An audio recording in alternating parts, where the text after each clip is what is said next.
Yeah, so the language of and the question of am I living the life that wants to live in me comes from a writer and a thinker and an educator named Parker Palmer. And his texts in education are read the world over in universities all over the planet.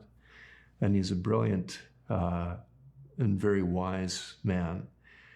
And the statement nicely places before our minds the fact that we don't merely experience life as a exchange with or a dialogue with our own will, as it were. There's something even deeper than our will, and our will is just the part of us that chooses. It's our executive center, and you can speak to it synonymously with your mind, if you like, or with your heart. Okay? In spiritual terms, when we say the heart, it's the seat of the will. Okay?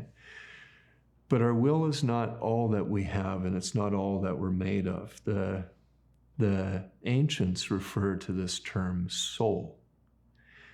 And all of us, if we're honest, and again, this is going to be more approachable to people who know how to still and who know what it's like to take time in solitude and just be with themselves for a time.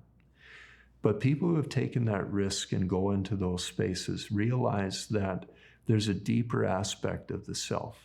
And that self calls to us and speaks to us with clarified needs in relational terms.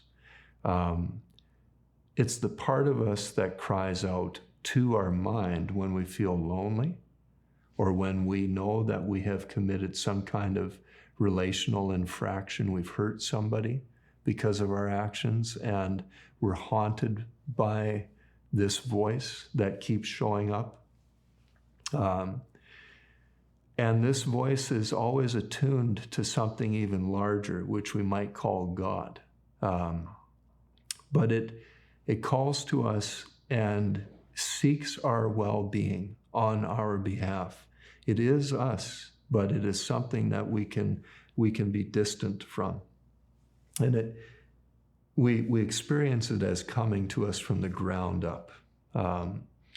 We all have had the experience of feeling scattered, disillusioned, fragmented, torn asunder. And it tends to be in those moments when the soul cries out and asks us to take a beat, to take a moment and gather ourselves again. And it'll be a gentle voice. It'll be one that cries out to us with a sense of alarm. And I would submit to you that that's the part of you that is always connected to God. The part of you that is always aligned to virtue. And it's this grace given to us as this internal barometer. The soul is like a computer in a large corporation. In general, we don't hear from it a lot unless something's going wrong. And then the alarm bells start going off. And